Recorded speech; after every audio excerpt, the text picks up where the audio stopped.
আমি এর আগে একটা ইউটিউবে ভিডিও বানিয়েছিলাম যে এই ফর্মটি কীভাবে ফিল আপ করবেন সেটা প্রথমে দেখে নেবেন যদি কারোর সমস্যা থাকে।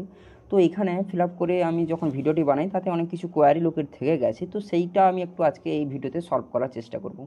তো এখানে ডেট অফ বার্থের জায়গায় অনেকের কী সমস্যা হচ্ছে, ডেট অফ বার্থের জায়গায় অনেকে বলছে যে আমাদের ধরো 2000 মানে পুরনো 2002 সাল থেকেই সেই ভোটার কার্ডের আইডি আছে, আমি ভোটার কার্ড চেঞ্জ করিনি, কিন্তু সেখানে কি আছে যে বাবু 01/01 এই তারিখে আমার বয়স 25 বছর, এইভাবে ডেট অফ বার্থ দেওয়া আছে। তো সেখানে আমি কীভাবে ডেট অফ বার্থ বসাবো? তো তাদের বলবো আমি কি, তো আপনারা সবসময় চেষ্টা করবেন যে 01/01 দিয়ে যে সালটা আছে না সেটা আপনি ক্যালকুলেশন করে দেবেন, দিয়ে যে ক্যালকুলেশনে যেই ডেট অফ বার্থটা বেরোবে সেইটা বসাবেন। না হলে একবার আধার কার্ডটা দেখে নেবেন, অনেক সময় কী হয়েছে আগেকার দিনে আধার কার্ড এই ভোটার কার্ড দেখেই তৈরি হয়েছিল।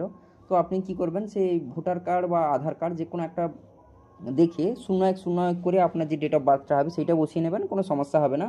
একটু মানে পুরনো ডেট অফ ভোটার কার্ড থেকে ডেট অফ বার্থটা বিয়োগ করে এটা বসিয়ে নেবেন, দিলে ঠিকঠাক চলে আসবে। আর না হলে আধার কার্ডটা দেখে নেবেন, সবচেয়ে সুবিধা হবে আপনার। এবার আধার নাম্বার অনেকে বলছে আমি এটা ঐচ্ছিক আছে বসাবো কি বসাবো না, আমি বলবো সবাইকে যে এটা বসিয়ে নেবেন, অবশ্যই বসিয়ে নেবেন। না দিতে চাইলেও আমি এখানে সাজেস্ট করবো যে এখানে দিয়ে দেওয়াটা আপনার পক্ষে সুবিধা হবে। মোবাইল নাম্বারটা কোনটা দেবেন, যেটা পার্মানেন্ট মোবাইল নাম্বার সেইটা দেবেন।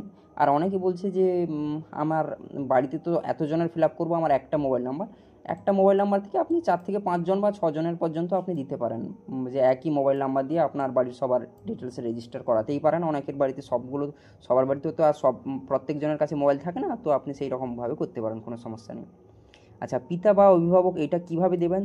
পিতা বা অভিভাবক আপনি সবসময় দেখবেন যেটা আপনার বাবার নাম হবে সেইটা বেশিরভাগ সময় বসাতে যাবেন।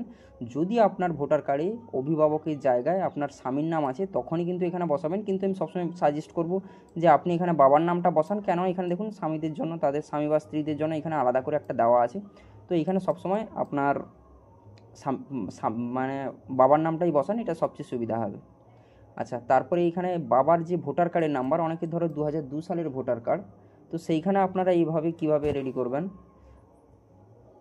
যাদের 2002 সালের ভোটার কার্ড বা অনেকের বাবা মারা গেছেন, তো আপনার যে লাস্ট যেটা আপনাদের কাছে মনে ছিল বা যেটা ছিল সেই ভোটার কার্ডের নাম্বার দিলেও চলবে। আর না হলে 2025-এ যদি উনি জীবিত আছেন তাহলে 2025 সালের ভোটার কার্ড অনুযায়ী কিন্তু এইখানে নাম্বারটা দেবেন। আর যদি 2025 বলবেন আমার 4-5 বছর আগে মারা গেছে, তাহলে কিন্তু সেই সময় যেই ভোটার কার্ডে নাম্বার ছিল সেইটাই দিয়ে দেবেন। যদি খুঁজে না পান তাহলে না দিলেও চলবে। তো আমি বলবো যদি আপনি খুঁজে পান বা থাকে তাহলে নিশ্চয়ই এখানে এটা দেবেন, এটা কোনো সমস্যা হবে না, আপনার আরও সুবিধা হবে এটা দিয়ে দিলে। ঠিক আছে? অনেকে বলবে যে আমার একদম 2002 সালের পর কিংবা 4-5 বছর পর মারা গেছেন, তাহলে 2 সালের যেই ভোটার কার্ডের ডিটেলসটা ছিল সেটা দেবেন। কিন্তু সবসময় চেষ্টা করবেন যে 2025 সালে যদি জীবিত থাকেন তাহলে 2025 সালের ভোটার কার্ড অনুযায়ী সেই ভোটার কার্ডের নাম্বারটা দেবেন। মায়ের নামও সেই সেম, মায়ের নাম এখানে আপনি লিখে দেবেন। মায়ের ইপিক নাম্বার সেটাও সেই একই করবেন, 2025 সালের যে ভোটার কার্ড অনুযায়ী আপনি আপনার মায়ের ভোটার কার্ডের নাম্বারটা লিখবেন। আর যদি বলেন যে অনেক বছর আগে মারা গেছে, তাহলে যদি না পান না দিলেও চলবে। আর যদি থাকে আমি বলবো নিশ্চয়ই যদি খুঁজে পান দেওয়ার চেষ্টা করবেন। আর যদি বলবেন যে না 2002 সাল অনুযায়ী যেইটা ছিল সেইটাই আছে, তাহলে মায়ের নাম ইপিক নাম্বার মানে ভোটার কার্ডের নাম্বারও আপনি 2002 সালের মতো বসিয়ে দেবেন। কিন্তু চেষ্টা করবেন সবসময় 2025 সালে যদি পেয়ে যান বা তার একটু আগের যদি ভোটার কার্ডের নাম্বার পেয়ে যান, লাস্ট যেটা পাবেন সেটা দিয়ে দেবেন, রিসেন্টটা দেওয়ার চেষ্টা করবেন ভোটার কার্ডের নাম্বারটা। ঠিক আছে? এবার এইখানে স্বামী বা স্ত্রী যারা বিবাহিত বলে আমি যদি থাকে আমি এখানে দিতে চাইছি না, তো আমি বলবো কিন্তু দিয়ে রাখবেন। যদি বিবাহিত হন আপনি, স্বামী হলে স্বামীর নাম দেবেন, স্ত্রীর হলে স্ত্রীর নামটা এখানে দিয়ে দেবেন, দিয়ে তার ভোটার কার্ডের নাম্বার সেটাও সেই 2025 সাল অনুযায়ী বসিয়ে দেবেন। ঠিক আছে? আর যাদের বিবাহিত নয় তাদের এটা দেওয়ার দরকার নেই। তাহলে এইটা মোটামুটি আমার আশা করি বুঝতে পেরেছেন ভিডিওতে। ঠিক আছে? আচ্ছা, নেক্সট এবার এখানে চলে আসি। এইখানে আপনাদের অনেকের ইনকোয়ারি আছে যে এইটা আমাদের কি ডিটেলস করব। এটা বলেছি যে এইটা সবাইকেই ফিল আপ করতে হবে, সবার জন্য এটা ম্যান্ডেটারি। এটা যাদের 2002 সালের ভোটার লিস্টের নাম আছে তাদের জন্য এটা, আর এটা 2025 সালে যাদের আছে তাদের জন্য এটা। ঠিক আছে? বলবেন 2002 সালে ছিল এখনও পর্যন্ত জীবিত আছে তাদের জন্য এইটাই করবেন, এটা আপনার ফিল আপ করার দরকার নেই। এখানে NA বলে লিখে দেবেন। যাদের 2002 সালের ভোটার লিস্টে নাম ছিল এখনও আছে তারা এইটা আর এইটা ফিল আপ করবেন।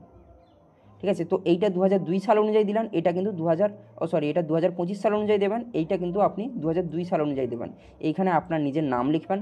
বলবেন এখানে ভুল বানান ছিল, তো ভুল বানান থাকলে ভুল বানানটাই দিন, 2002 সালে যেইটা ছিল সেইটা দিন। বলবেন বিয়ে হয়ে গেছে, আগে ছিল কুমার ধরো দাস ছিল, এখন হয়ে গেছে পদবী ধরো আপনার চেঞ্জ হয়ে গেছে, ধরো গুচ্ছাইত হয়ে গেছে, তো আপনার 2002 সালে যেইটা ছিল দাস ছিল তো দাসই দেবেন, গুচ্ছাইত হয়ে গেছে তো আপনি ভুলে যান। এইটা ভুল বানান যাই থাক না কেন সেইটাই পুরো হুবহু তুলে দেবেন। আর হ্যাঁ, অনেকে বলছে যে বাংলাতে ফর্ম ফিল আপ করবো না ইংরেজিতে ফর্ম ফিল আপ করবো। আমি সবাইকে সাজেস্ট করব বাংলাতে চাইলে করতে পারেন, কিন্তু সবসময় ইংরেজিতে ফিল আপ করলে সুবিধা কী হবে, যারা সেখানে কম্পিউটারে ডাটা এন্ট্রি করবে, আপনারা এই ফর্মটা দিলে এটা বিডিও অফিসে জমা হবে, তারা কিন্তু সেখানে আবার ম্যানুয়ালি টাইপ করবে এই সব ফর্মগুলিকে। তো তাদের বলবো ওই জন্য যে ইংরেজিতে করলে যারা সেখানে টাইপ করবে ভুল বানানটা করবে না। তো আপনি সবসময় চেষ্টা করবেন ইংরেজিতে ফিল আপ করার জন্য। আর এই সব যে মোবাইল নাম্বার টাম্বারগুলো আপনি বা ভোটার কার্ড নাম্বার ইংরেজিতে লেখার চেষ্টা করবেন, ঠিক আছে। আচ্ছা, তাহলে এটা বলে দিলাম। নির্বাচকের নাম নিজের নামটা দেবেন, যারা 2002 সালে ভোটার লিস্টে নাম ছিল এখনও ভোট দিচ্ছেন, তাদের 2002 সাল অনুযায়ী এইটা ডিটেলসটা ফিল আপ করবেন। ভুল নাম থাকলে ভুল নামই দেবেন। ভোটার কার্ডের নাম্বারের জায়গায় 2002 সালের যে ভোটার কার্ডের নাম্বারটা ছিল সেইটা দেবেন। অনেকের কিন্তু চেঞ্জ হয়ে গেছে, 2025-এ আলাদা ভোটার কার্ড নাম্বার হতে পারে, 2002-তে আলাদা ভোটার কার্ড নাম্বার হতে পারে, কিন্তু সবসময় এটা 2002 সালের ভোটার কার্ডে যে নাম্বারটা ছিল ভুল মানে পুরনো নাম্বারটা ওইটাই দেবেন এখানে। আত্মীয়ের নাম এখানে কী করবেন, সবসময়ের জন্য বাবা, মা বা ঠাকুরদা বা ঠাকুরমার নাম দেবেন। হ্যাঁ, অনেক সময় কি হয় আগে মানে 2002 সালের ভোটার লিস্টে কিছু জনের আছে স্বামীর নাম আছে, তো নিশ্চয়ই তখন আপনি এখানে স্বামীর নামটা দেবেন, কোনো সমস্যা নেই। আত্মীয়ের নাম তখন স্বামীর নাম, 2002 সালে স্বামী থাকলে স্বামী দেবেন, পিতা থাকলে পিতার নাম দেবেন, এখানে অন্য কিছু দেওয়ার দরকার নেই। 2002 সালের ভোটার কার্ড ধরবেন, সেখানে লিস্ট বের করবেন, সেখানে যা আছে হুবহু তুলে দেবেন। আত্মীয়ের নাম সেখানে দেখবেন আত্মীয়ের নাম বলেও লেখা আছে, একটা কলাম আছে, সেখানে যদি কলামে থাকে আত্মীয়ের নাম বাবা মানে আপনার বাবার নাম লেখা আছে, তাহলে এখানে পিতা লিখবেন, সম্পর্কের জায়গায় পিতা লিখে দেবেন, আপনার বাবার নাম লিখে দেবেন। আর যদি এখানে স্বামী থাকে তাহলে এখানে তাহলে আপনার স্বামীর নাম লিখবেন, দিয়ে এখানে স্বামী লিখে দেবেন। জেলা কোনটা হবে, 2002 সালে যেই জেলাতে ভোট দিয়েছিলেন সেই জেলার নাম। অনেকে ধরো অনেক জায়গায় থেকে ট্রান্সফার হয়ে চলে এসেছে, যাই হোন আপনার 2002 সালে যেখানে ভোট দিয়েছিলেন বা যেখানে ছিলেন সেই অনুযায়ী দেবেন, মানে ভোটার কার্ড 2002 সালের ভোটার লিস্টে যে অনুযায়ী আছে সেইভাবে দেবেন। রাজ্যের নাম তো সেই সেমই হবে। বিধানসভার নামটা অনেক সময় চেঞ্জ হতে পারে, সেটাও আপনি একটু দেখে নেবেন যে আপনার 2002 সালে কোন বিধানসভার আন্ডারে ভোটটা দিয়েছিলেন। বিধানসভার ক্ষেত্রের নাম্বার, সেখানে আপনি যে লিস্টটা বের করবেন দেখবেন ওপরে একদম ওপরে লেখা থাকবে বিধানসভার ক্ষেত্রের নাম্বার, অংশের নাম্বারও লেখা থাকবে, আর ক্রমিক নাম্বার যে আপনার লিস্টে কত নম্বর মানে লিস্টের নাম্বারে আপনার ক্রমিক সংখ্যাতে আপনার নাম্বারটা আছে, মানে 1 2 করে যে কত নম্বর ক্রমিক সংখ্যায় আপনার নাম্বারটা আছে সেটা এখানে লিখে দেবেন। এটা গেল 2002 সালের ভোটার লিস্টে যাদের নাম ছিল তারা এখনও ভোট দিচ্ছেন তাদের জন্য এইটা, আর ওপরেরটা, তাহলে এই দুটো হচ্ছে তাদের জন্য। এবার বলে দিই যারা 2002 সালে ভোট দেয়নি, নতুন করে নাম উঠিয়েছে তাদের জন্য কিন্তু এইটা। আর যাদের বলবেন যে আমার কোনো 2002 সালেও নেই আর 2002 সালের তার আত্মীয়র ও আমার কোনো কেউ নেই, তাহলে বলবো শুধু এইটা ফিল আপ করে দিয়ে দেবেন, এটা আর এটা কোনোগুলো ফিল আপ করার দরকার নেই, আপনি শুধু এইটা ফিল আপ করে দিয়ে দেবেন। যাদের কোনো নাম নেই মানে 2002 সালেও তাদের কোনো আত্মীয়র নাম ছিল না ভোটার লিস্টে, তাদের শুধু ওপরটা এই পোর্শনটা আপনি ফিল আপ করে দিয়ে দেবেন, অন্য এগুলো কিন্তু নিচে দুটো দেওয়ার দরকার নেই, ঠিক আছে। আচ্ছা, এবার বলে দিই যে এইটা আপনি কিভাবে ফিল আপ করবেন। এখানে 2002 সালে যারা ভোট দিয়ে মানে আপনার ধরো বাবা মার নাম ছিল 2002 সালে, কিন্তু আপনার তখন বয়স হয়নি বা ভোটার কার্ড হয়নি, তো নতুন হয়েছে যাদের বা অনেকের কোনো রকম নাম ওঠেনি, তাদের পরে নাম উঠেছে, তাদের 2002 সালে ভোটার লিস্টে নাম ছিল না, কিন্তু তাদের আত্মীয়ের ভোটার লিস্টে নাম ছিল, তখন তারা কিন্তু এই ডিটেলসটা ফিল আপ করবেন এইখানে। তাহলে এখানে কি করবেন, নামের জায়গায় কোনো সময় নিজের নাম লিখবেন না, এটা ভুল করে বেশিরভাগ বারবার বলছি। তো এখানে কি করবেন, আপনার বাবার বা মায়ের নাম এখানে লিখতে পারেন, বা দাদু বা দিদার নাম এখানে লিখতে পারেন, কোনো সমস্যা নেই। আর নামের জায়গায় সবসময় রিলেটিভ যে যার 2002 সালে ভোটার লিস্টে নাম ছিল তার নামটা এখানে লিখবেন, বাবা মা দাদু দিদা এই কজনের মধ্যে আপনি সেটা লিখবেন। ইপিক নাম্বার এটাও কি করবেন, 2002 সালের ভোটার লিস্ট অনুযায়ী যে ইপিক নাম্বারটা ছিল সেইটা দেবেন, অন্য কোনো নতুন যে ইপিক নাম্বার সেটা কোনো সময় দেবেন না, 2002 সালে যেটা ছিল সেইটা দেবেন। এবার আত্মীয়র নাম হচ্ছে কি, নামের পর আত্মীয়র নাম হচ্ছে, এখানে ধরো আপনার বাবার নাম দিয়েছেন তো বাবার নাম এখানে দেবেন, ঠিক আছে।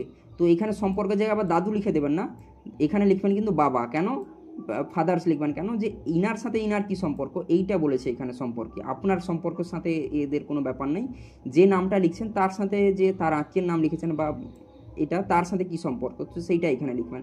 সেখানে যদি স্বামী থাকে তাহলে স্বামীর নাম লিখবেন, আর যদি সেই লিস্টটা 2002 সালের লিস্টে যদি আপনি বের করেন সেখানে দেখবেন যদি আপনার ঠাকুরমার নাম ধরে আপনি লিখছেন, সেখানে যদি তার স্বামীর নাম থাকে তাহলে আপনি সেখানে তার স্বামীর নাম দেবেন, আর না হলে যদি আপনার যদি দাদুর হয় তাহলে পিতা যদি লেখা থাকে তাহলে কিন্তু তার সম্পর্কটা এখানে দেবেন, তার নাম দেবেন এখানে।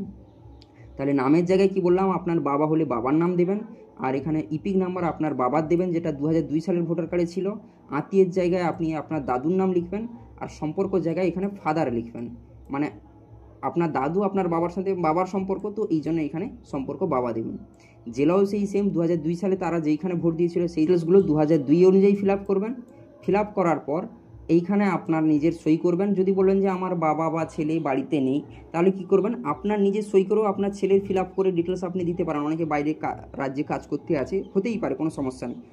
বা অনেকের বিয়ে হয়ে তার মেয়ে বাইরে চলে গেছে, কিন্তু তার মেয়ের এইখানে সার্টিফিকেট মানে ভোটার কার্ড এখনও ট্রান্সফার করে নিয়ে যায়নি, তারাও কিন্তু এইখানে থেকে আপনার মেয়ের ফিল আপ করে দিতে পারেন, কোনো সমস্যা হবে না। আপনি এখান থেকে আপনার মেয়ের ফিল আপ করে এখানেই জমা দিয়ে দেবেন।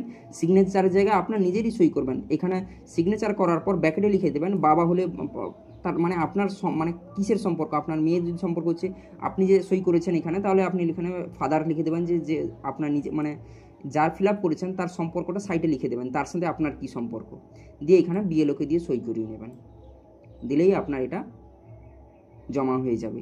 আর জমা করার পর দুটো ফিল আপ করবেন, দুটো পাসপোর্ট সাইজ ছবি, দুটো ফর্ম, প্রত্যেককে তো দুটো করে ফর্ম দিচ্ছে, তো দুটোই ফিল আপ করবেন, দুটোতেই কিন্তু ছবি মারাবেন, দিয়ে তাদের কাছ থেকে সই করে নেবেন, বিএলওদের কাছ থেকে দিয়ে কিন্তু সই করে নেবেন। একটা আপনার কাছে রাখবেন আর একটা ওনাদের অ্যাপ্লাই করে দিয়ে দেবেন। দিলে তাদের কাছে একটা কপি নিয়ে চলে যাবে, তারা ম্যাপিং করিয়ে নেবে আপনার ডিটেলসগুলো। আচ্ছা, এইখানে আরও অনেকের কোয়ারি থাকে